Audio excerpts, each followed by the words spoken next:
the fun thing about this and the joyful thing about this is that you as a pharmacist and me as an acupuncturist can come together with a shared goal, even though our training came through significantly different pathways. There is energy behind this movement. There's awareness behind this movement. Now it's about finding a critical mass so that we can start moving people in the direction of get healthier first, address things when they're minor so that they don't become major. That's the shift that we need to be in, right? What do we do? How do we get there? How do we prevent having to be on medications, getting really sick, right? And getting to that point where now it's a little bit more of a struggle to try to get yourself off of these medications.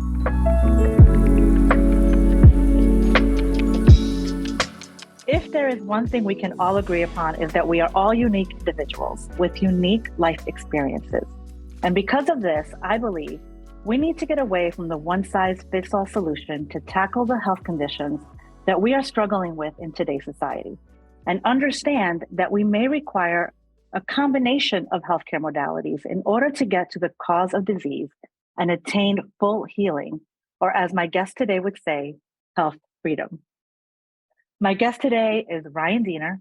Ryan is the lead acupuncturist, co-founder and CEO of Holistic Health Associates, a health facility located in downtown Frederick, Maryland, and has incorporated a combination of different services to help each person attain true healing, such as acupuncture, herbal medicinals and supplements, massage therapy, and detoxification programs.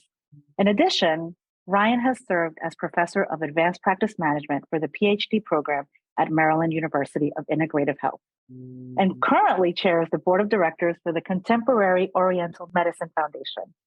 So hello, Ryan. Hello, Jacqui. Hello. I'm so excited to have this conversation with you. I think we are both passionate about holistic health and being of service, right, to our clients so that they can achieve that health freedom to live their best life.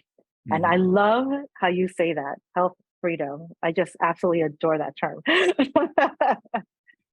So thank you. Look, I think freedom is such an interesting thing because especially in America, that is such a buzzword. It's like integrated into the framework of the entire country, and so we're always trying to identify as, having the highest amount of freedom, the highest amount of, flexibility, the most choices, right? The most opportunity. And so when it comes to health, why shouldn't it be any different, right? Right. So it's almost like we've gone away from that. We don't have any freedom at all. So many are just shackled down. Mm-hmm. And, from my perspective as a pharmacist, just bombarded with medications, one after another, and doctor's appointments, or the other extreme where we don't see the doctor, right? And we're not getting the healthcare that we need. So you're absolutely right. We don't think of freedom from the health perspective. And I think we need to get to that. Yeah, for sure. And look, we could start the conversation off maybe a little bit more looking at the morose side of the healthcare system and then work our way up to the positive. I mean, I think that to your point, one of the challenges that we have, one of the problems that we deal with as healthcare providers and as a culture and society is that we are incentivized to be sick, but we are not incentivized to get healthy. So your insurance company will pay for things when you require a significant amount of care in order to fix something. But if you say, I want to lose weight, I want to get improve my VO2 max, I want to improve my nutrition, I want to sleep better, I want to, these are things that are very rarely covered. I want more energy. I just want to be able to contribute more to society. Those aren't looked at as health problems. Those are looked at as like desires, they're looked at as, and so we aren't incentivized to focus on those areas of our health. And so part of this is a financial challenge, and part of this is a mindset challenge. Culturally, we don't think of health being something that we want to improve just because it makes our lives better, because our system isn't really set up for that message to be true. And so it's changing both. It's much harder for me as a clinician to change the financial model. I can do, we can create opportunities for people. We can figure out ways to help them. We can work within the existing model. But the mindset piece is a piece that we can have an impact on in a big way. And I think that becomes, how we set our practices up and the way that we look to get results and move people towards, higher attainments of their own, ability to live. That really shifts the mindset around these things, even if the financial model is not something that I can personally control at the moment. Does that make sense? Yeah, absolutely. And get away from, I think one of the bigger issues too is we don't do anything until we are at the point of we're really sick, right? Now there's a diagnosis. Now I need to be doing something. In the meantime, I'm sort of I'm okay. I don't have much energy. I'm not feeling too good. I'm just strumming along. I'm struggling through, right? I'm pushing through. That's a big one I hear a lot. Just pushing through, right? And it's not until we get sick that we actually do something about it. So you're absolutely right. How do we shift that mindset and look at, no, we're here to attain health, right? We're here to get better. We're here to feel the best that we can. Because we can't control the other parts, but this is something we can't control, and get ahead of that. Absolutely. Absolutely. Yeah. And look, the fun thing about this and the joyful thing about this is that you as a pharmacist and me as an acupuncturist can come together with a shared goal, even though our training came through significantly different pathways, and so what we're seeing, so to me, what that says is there is energy behind this movement. There's awareness behind this movement. Now it's about finding a critical mass so that we can start moving people in the direction of get healthier first, address things when they're minor, so that they don't become major, because the leap from, something's bothering me to you now have to take medication for the rest of your life is not that great. So if you address it when you're at the something's bothering me phase, you can, significantly, in many, many cases, avoid the now you need to take medication for the rest of your life. Now you need a surgery. Now you need some significant intervention, as opposed to, hey, I'm just taking care of myself. And oh, by the way, in the meantime, you're also getting more energy. You're getting better immunity. You're improving your overall digestive function. You're improving your sleep. You're managing your stress in a different way. It has these overarching benefits that are quote unquote ancillary when it comes to healthcare, but are a reality when it comes to someone's, experience of life. We need to become more resilient. For sure. Definitely make our bodies more resilient. We can control what we can control. And there's a lot of variables, right? Every day that we're being attacked with, right? Air quality, right? Pollution, toxins in our food, right? Pesticides, there's only so much that we can control. And one thing we can control is to make our system, our body, as resilient to those things as possible. And prevent disease for sure, and stave it away. It's interesting because I know someone that, not a personal client, but an ex-coworker who had a lot of rashes, and everywhere. And she would just break out as soon as stress hit. It was like major welts everywhere. And you know what? Her doctor put her on Klonopin, which is a benzodiazepine for anxiety, and told her that if she didn't take this, she would die, and she would have to take it every day because of the response that she was having to stress. Move forward, she starts to see an acupuncturist. And all of a sudden, everything calms down. right? Her stress levels calm down, energy's flowing better, hives subdue. Oh my gosh, why didn't we do this first before getting on a medication that's going to impact you long term? And that's the shift that we need to be in, right?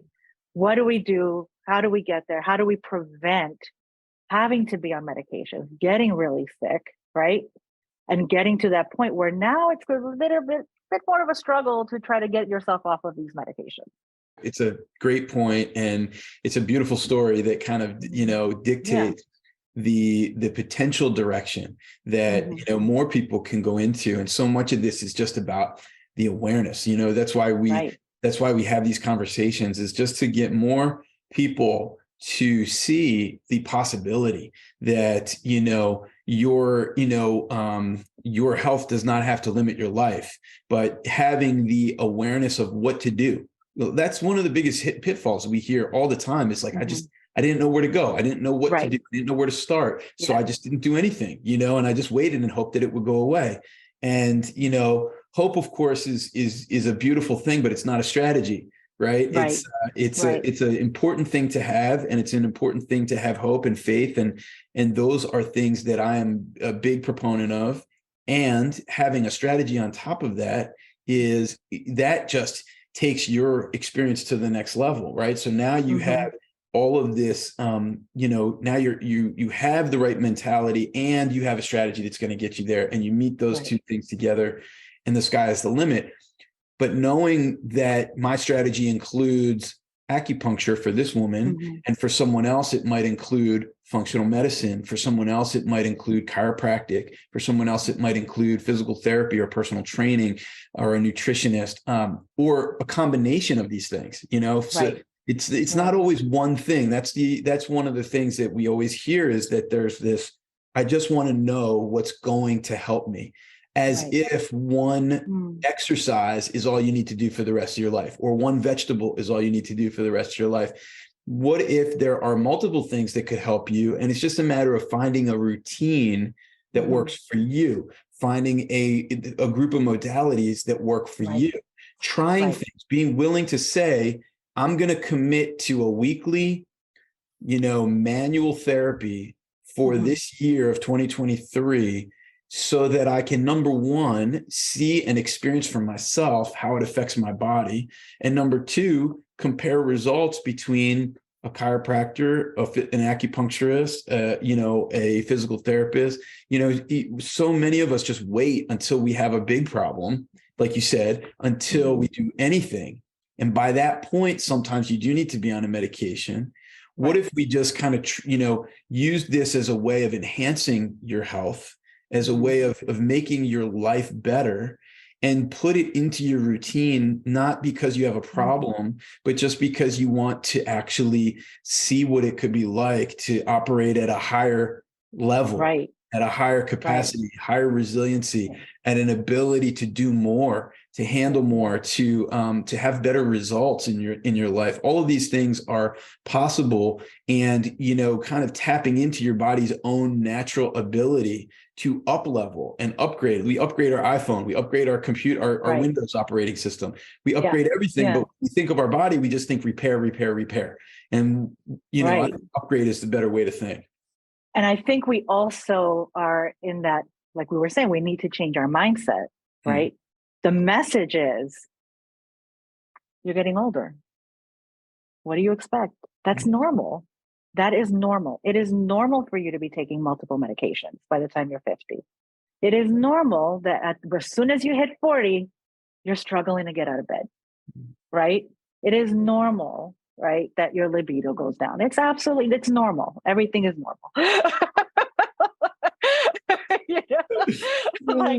Right? Or it's the opposite. Nothing's wrong with you. You're too young.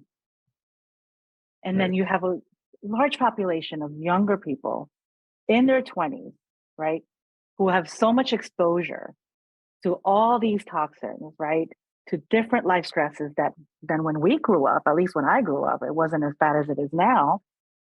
Different lifestyles, and now they're getting sicker, younger. And the message is, you're fine. You're only 20. You're only 22. you're drinking too much, you're partying too much. Like there's assumptions being made just because you're of a certain age group. Mm-hmm. So I think that again, back to that mindset is we need to get out of that and think that just because I'm 40 or 50 or 60, it's okay for me to not feel my best, to not have energy, to not live a robust life. It's expected. So we need that shift to happen so that we can actually take these actions, do our acupunctures, do our massages, do the things that we need to do to live our best life. Yeah. Yeah. And I think you make a really good point. It's not that we are unrealistic around the fact that people age and there are changes that happen with age. What we are unwilling to accept, I think you and I both, is the fact that this is normal. It's normal to be on medication. It's normal to not be able to get out of bed. It's normal this, it's normal that.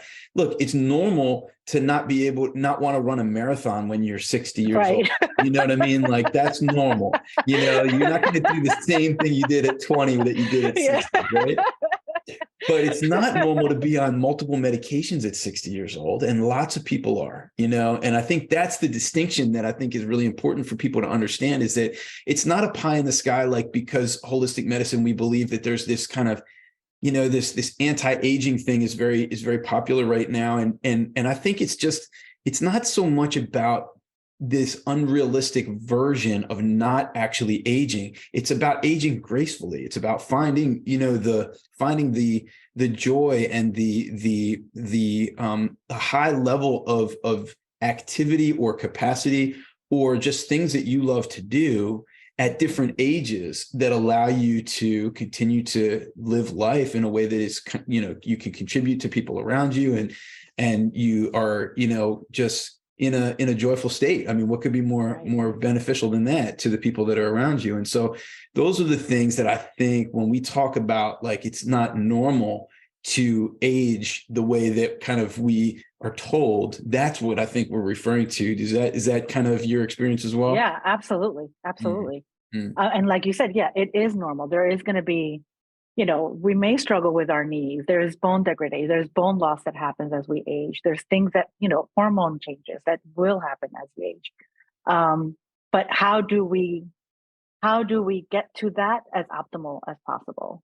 Because you can go there really degraded, or you can go in there and definitely in a more optimal state of health, where again, you can enjoy time with your grandchildren. You can continue to travel if you want to. Right? You're not being limited by your body as far as to what you can do. That is definitely not something I don't aspire to do. I will do everything I can to make sure I enter my 60s. I love it. As best I can.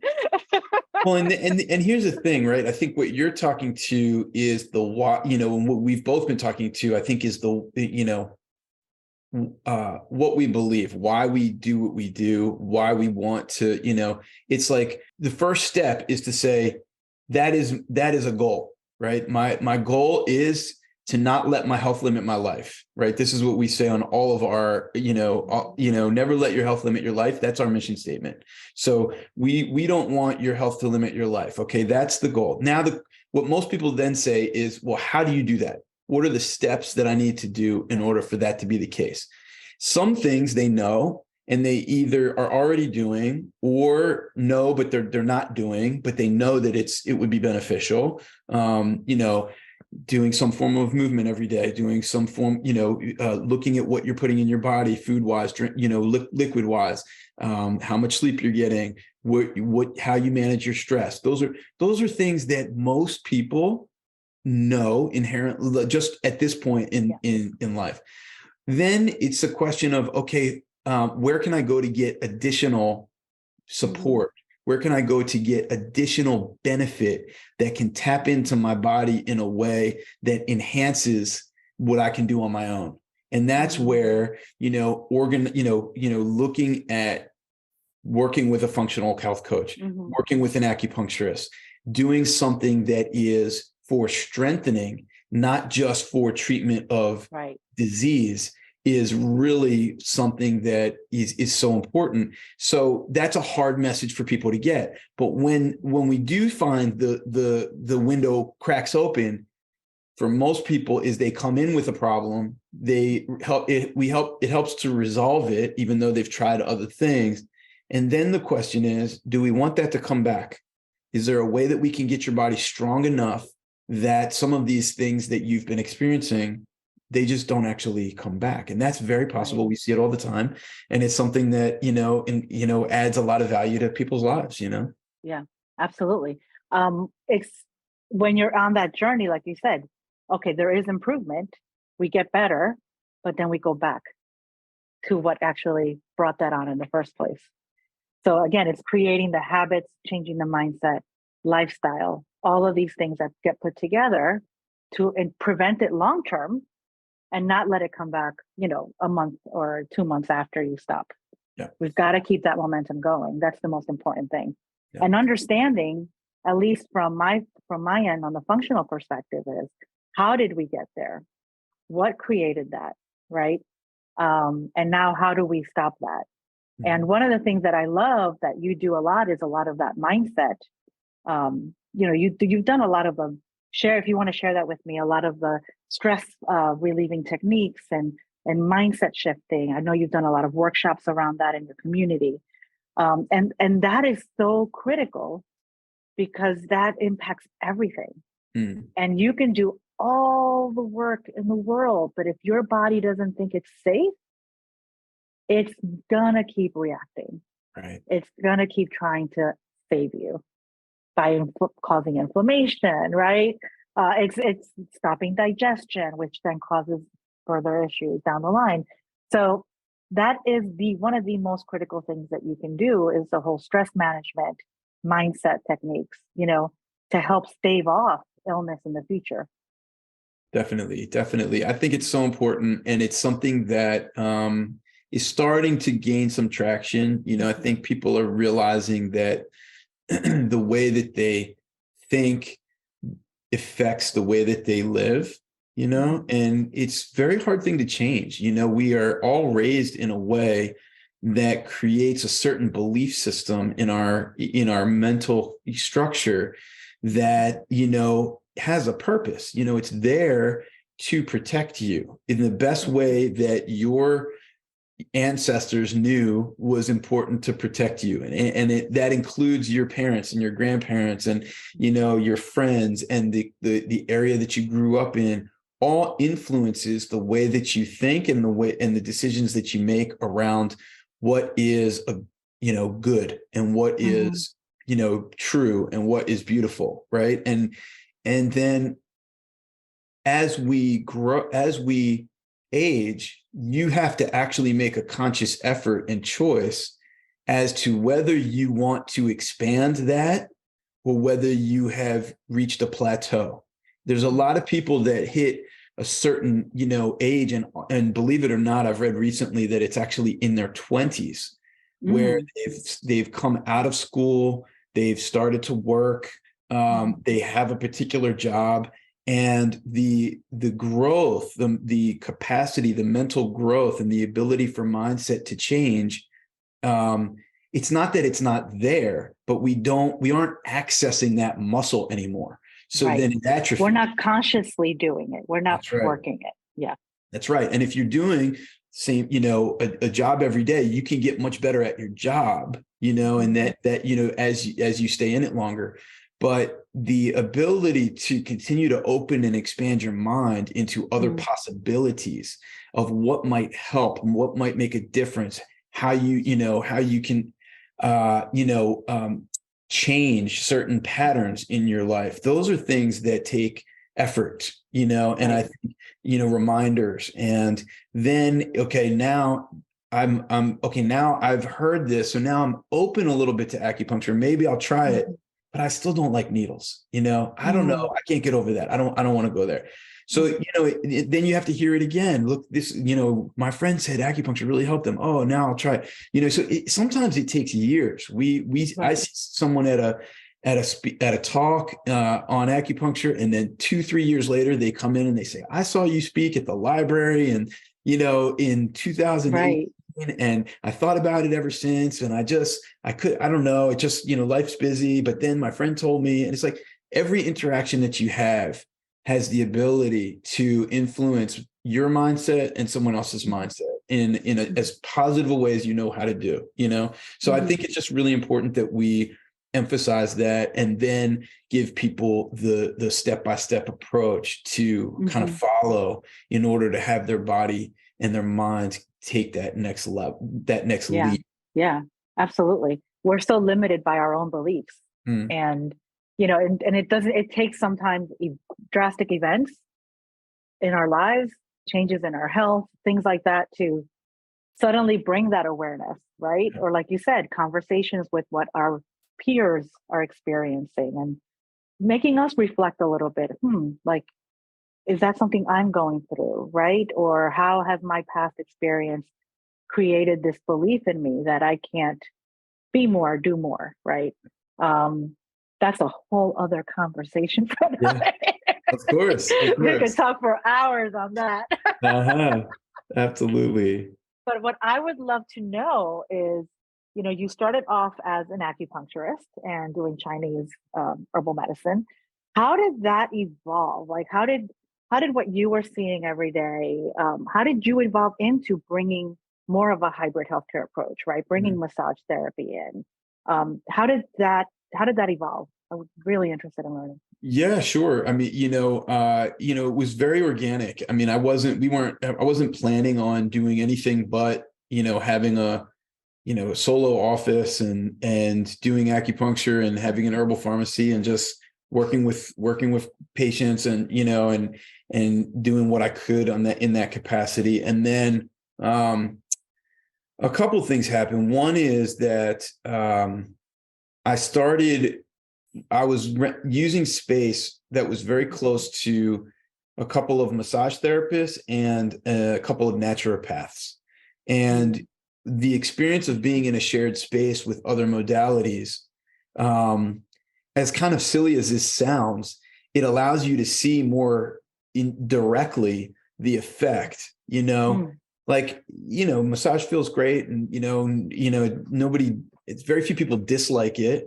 But as far as seeing people have, medical improvements from massage therapy, I can say that I was relatively ignorant to that being a thing, medical massage, or, really looking at it that way.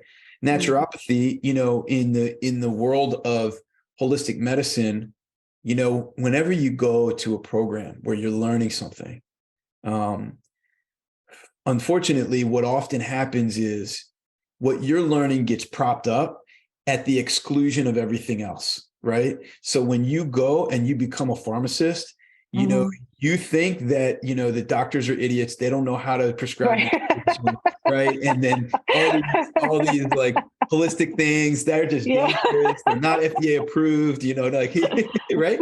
And it was the same thing with acupuncture, right? It's with acupuncture. We went to school, and it was like, all you need to do is get people to do acupuncture and everything will be fine.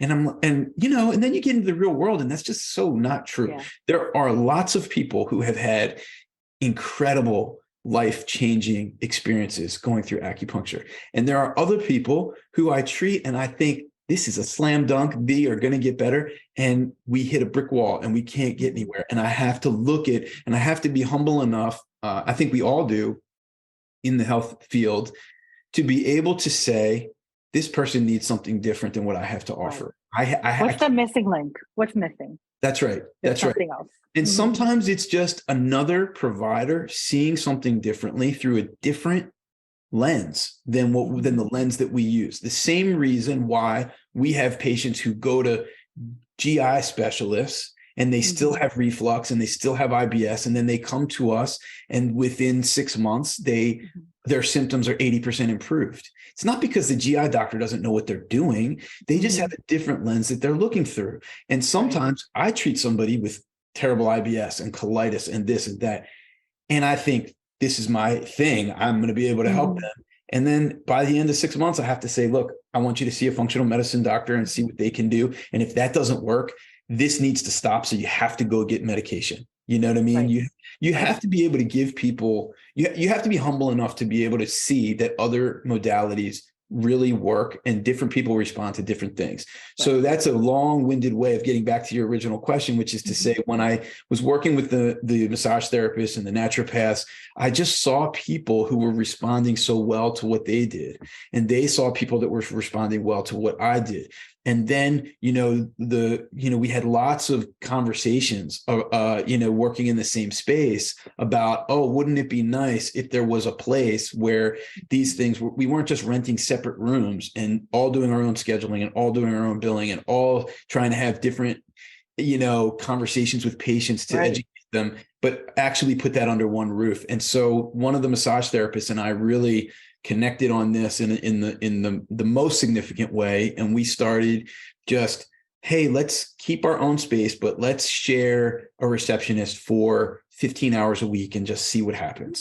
Let's share some marketing material where you're on it and I'm on it, and we split the cost of it, and let's just see what happens. Right. So that's literally how it started. It was just like trying a few little things, trying to work together. And recognizing that patients that get acupuncture and massage are getting two different modalities that both will enhance the other. So you actually speed up the healing process potentially when you are using multiple modalities. Some people take it too far and they do too many things, and there's a fine line and a balance. But a lot of times when you're using multiple modalities, you see this, much faster improvement. So then we just said, okay, well, what else can we offer people? And, it kind of became a little bit of, if you build it, they will come. People started kind of asking us, hey, can I come join your practice? And we tried, different practitioners with different modalities, and then some worked and some didn't. And then what it came down to was we found that, having some form of movement therapy, we do Tai Chi classes in our office, is really valuable. Having some form of, having multiple forms of body work is really important. Acupuncture focuses more on, nervous system and circulatory system. So blood flow and nerve conduction. Massage focuses more on musculoskeletal, you're releasing muscle tension, and, not that acupuncture doesn't work on that, and not that massage doesn't work on the circulation, but there's a certain kind of exceptional benefit that you get from each one that's a little bit different, right? Right. And they're working from a different angle. And working from a different angle. You're working from, certain points, right, in the nervous system. Yep. And the massage is working more around those nerve points. That's right. That's right. That's right. Yeah. That's right. And imagine, you have a person that comes in and they're like, I am just not ready to have somebody put needles in me, but I'll try massage. Oh, and now I can, you have a detox program. What's that all about? Oh, now I can improve the way that I eat and the way that I cleanse my body, at intervals throughout the year.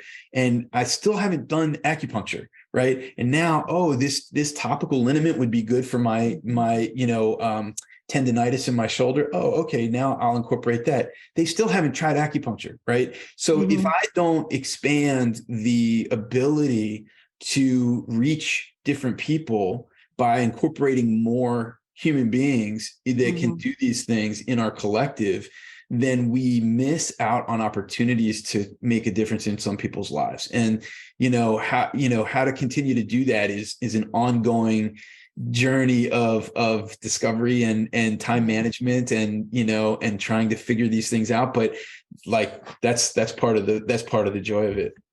Yeah, that's so beautifully said. We wish everyone thought like that, right? What can we do to make sure that even though maybe this isn't something they might be looking for currently, but I have so many other things that we can do to help you. At the end of the day, it's about serving and helping others to heal and feel better at the end of the day. So that Absolutely. Is so beautifully done. I commend you and the way you built your practice and the way you've expanded. I feel like that should be across the board. There should be that. There should be collaboration. There should be where, I'm doing functional medicine and I know acupuncture is going to help this person, right? Let's give that a try in addition to what I'm helping with. And if it's not that, is it hypnotherapy? It could be Reiki, it could be massage, it could be so many different things that can be done to help. Let's all work together to help this one person. So 100%. that's the way the healthcare model should be for everyone across the board. Yeah. I love Absolutely. it. I love it. Yeah. So speaking of your detox program, let me know a little bit more about that. We have a detox program that we do 3 times a year. It's essentially not a harsh detox. It's more of a food elimination and accentuation diet, coupled with some supplements that help support, improvements in your liver function and improvements in your digestion. So when we say detox, the whole idea between a detox, there's so many different things that word could mean, right? And so what we're talking about is reducing the chemical load that your body deals with for a 3-week period of time and increasing the beneficial foods and nutrients and vitamins that your body is receiving during that time, so that you tip the scale, right? So instead of, what we would normally eat and you drink, we want people's scale to tip the other way so that they can literally feel in their body, in their minds, how much of a difference simply their nutrient density or their nutrition does to what their experiences of life, right? That one thing we put it out, and we look at health as an annual plan. So I look at a year and I say, okay, what are the things this year that will really benefit you? And we do this detox program 3 times a year, right? So some people do it once a year. Some people do it twice a year. Some people do it 3 times a year. Some of that is based off of need and, our recommendations.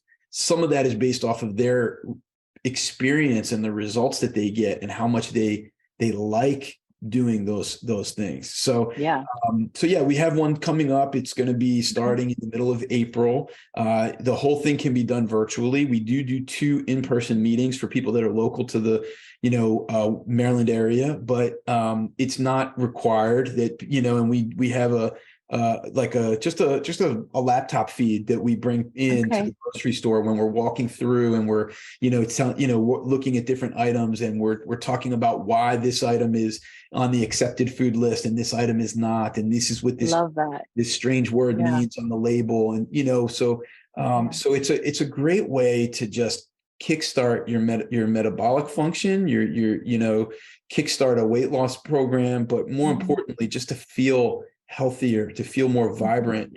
We've seen people's energy level skyrocket without any caffeine, without sugar, without caffeine, or, without added sugar, without caffeine, your energy level just skyrockets, and you're eating food the whole time. You're drinking the whole time. There's no we're not doing any of these like liquid only diets, or anything like that. It's just a beautiful way to enhance the options that you have. Yeah. We all get into a routine in the way that we eat. Right. Most people make the same 10 or 12 things all week long, every week, and they eat the same thing. So kind of forcing yourself to learn a few new things and see other people and what they're making. It's all about that conscious expansion that we were talking about before. Right. Yeah. And just eliminating all those inflammatory foods, right? Lowering the toxic load in the body. Yeah. And with the foods that you're bringing in, actually enhancing your liver to do the job it's supposed to be doing. You got it.